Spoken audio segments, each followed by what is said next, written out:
xibaar yu wér te wóor ca tàng-tàng ba abonnez-vous pour ngeen di mën di jot suñuy vidéo. ngeen jëf ci ànd gi ak ñun ci chaîne bii di Buzz 221 HD. mbirum Pape Cheikh Diallo Serigne Modou Kara yi daan na ci def ay déclaration yu surprenante ci loolu yi mu daal di xam ne nag il y a mon fils ci ab contexte bu controversé ñu koy wax ci mbirum borom ñaari tur yi Serigne Modou Kara Mbacké day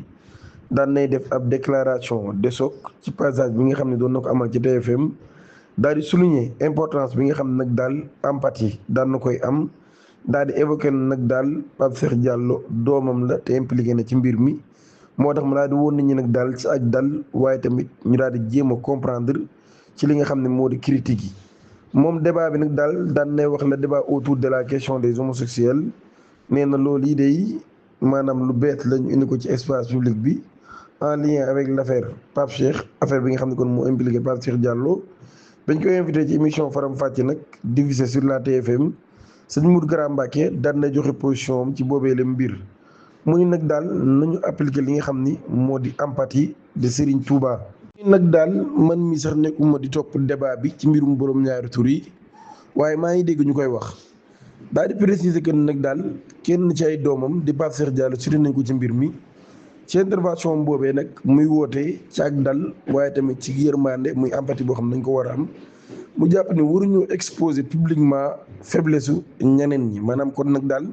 siku ñeneen ñi waruñoo nekk di ko exposer publiquement mu daal di woote tamit ci ak compréhension ak retenue boo xam ne war nañ koo am mu ni nag daal loolu yi moo tax sax d'accorduma ñuy nekk nag daal di feeñal li nga xam ni moo di ñaawteefi ñeneen ñi.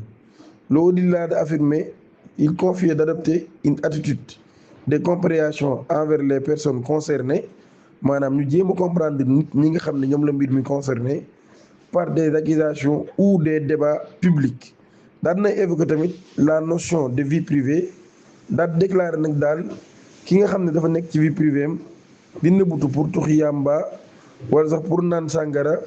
lan moo tax ñu war koo vilipender. sëñ Modou Kara Mbacké daan na insisté nag ci approche bi nga xam ne daan na koy am mu basé ci compassion mu ni nag daal man maa ngi wax waxu retenue d'empathie mu ni je ne connais que l'empathie loolu daa di xamle nag daal les critiques ne constituent pas son axe de réflexion mu ni je ne pense pas aux critiques je défends tout le monde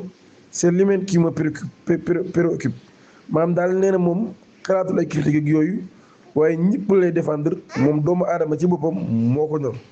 ci intervention am nag daan na évoquer la notion de responsabilité humaine